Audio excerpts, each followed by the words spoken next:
Jesuit ಸಂಸ್ಥೆಯ ಧರ್ಮಗುರು, ಪ್ರಸಿದ್ಧ ಆಧ್ಯಾತ್ಮಿಕ ಮಾರ್ಗದರ್ಶಕ, ಹಿರಿಯ ದೇವತಾ ಶಾಸ್ತ್ರಜ್ಞ ಹಾಗೂ ಶಿಕ್ಷಣ ತಜ್ಞರೂ ಆಗಿದ್ದ ವಂದನೀಯ ಫಾದರ್ ರವಿ ಸಂತೋಷ್ ಕಾಮತ್ ಅವರು ಅಸೌಖ್ಯದಿಂದ ಮೇ 8ರಂದು ಮಂಗಳೂರಿನ ಖಾಸಗಿ ಆಸ್ಪತ್ರೆಯಲ್ಲಿ ನಿಧನ ಹೊಂದಿದ್ರು. ಅವರಿಗೆ 86 ವರ್ಷ ವಯಸ್ಸಾಗಿತ್ತು. ಕೆಲವು ಸಮಯದಿಂದ ಅವರು ವಯೋಸಹಜ ಸಮಸ್ಯೆಗಳಿಂದ ಬಳಲ್ತಾ ಇದ್ರು. ಮೂಲತಃ ಬಜಪೆಯ ಕುಂಟಲ್ ಕಮ್ಲಾ ಎಂಬಲ್ಲಿ 1939ರಲ್ಲಿ ಜನಿಸಿದ ಫಾದರ್ ರವಿ ಸಂತೋಷ್ ಕಾಮತ್ ಅವರ ಪೂರ್ವಾಶ್ರಮದ ಹೆಸರು ರೊನಾಲ್ಡ್ ಪಿರೇರಾ ಎಂಬುದಾಗಿತ್ತು.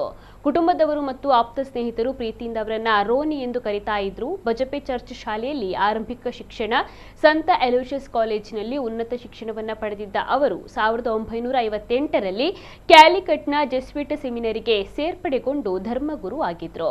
ರೋಮ್ನ ಗ್ರೆಗೋರಿಯನ್ ವಿಶ್ವವಿದ್ಯಾನಿಲಯದಿಂದ ದೇವತಾಶಾಸ್ತ್ರದಲ್ಲಿ ಡಾಕ್ಟರೇಟ್ ಅನ್ನು ಪಡೆದಿದ್ರು. ಧಾರವಾಡದಲ್ಲಿ ತತ್ವಶಾಸ್ತ್ರ ಮತ್ತು ಮನೋವಿಜ್ಞಾನ ಅಧ್ಯಯನ ಮತ್ತು ಕರ್ನಾಟಕ ವಿಶ್ವವಿದ್ಯಾನಿಲಯದಿಂದ ವಿದೇಶಿ ಭಾಷೆಗಳಲ್ಲಿ ಡಿಪ್ಲೊಮಾವನ್ನು ಪಡೆದಿದ್ರು. ಅಸಾಧಾರಣ ಭಾಷಾ ಪ್ರತಿಭೆಗೆ ಹೆಸರಾಗಿದ್ದಂತಹ ಅವರು ಕನ್ನಡ, ತುಳು, ಇಂಗ್ಲಿಷ್, ಹಿಂದಿ, ಕೊಂಕಣಿ ಮಾತ್ರವಲ್ಲದೆ Latin, French, Italian, German, Spanish, Tamil ಮತ್ತು ಮಲಯಾಳಂ ಸೇರಿದಂತೆ 12ಕ್ಕೂ ಅಧಿಕ ಭಾಷೆಗಳಲ್ಲಿ ನಿರರ್ಗಳವಾಗಿ ಮಾತನಾಡುವಂತಹ ಸಾಮರ್ಥ್ಯವನ್ನು ಹೊಂದಿದ್ದರು.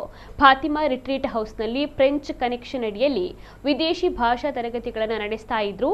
ಮಂಗಳೂರಿನ ಜಪ್ಪು ಸೆಮಿನರಿಯಲ್ಲಿ ದೇವತಾಶಾಸ್ತ್ರದ ಪ್ರಾಧ್ಯಾಪಕರಾಗಿ 36 ವರ್ಷಗಳ ಕಾಲ ಸೇವೆಯನ್ನು ಸಲ್ಲಿಸಿದ್ರು. ಅಲ್ಲಿ ಸಾವಿರಾರು ಧರ್ಮಗುರುಗಳಿಗೆ ಮಾರ್ಗದರ್ಶಕ ಶಕ್ತಿಯಾಗಿದ್ರು.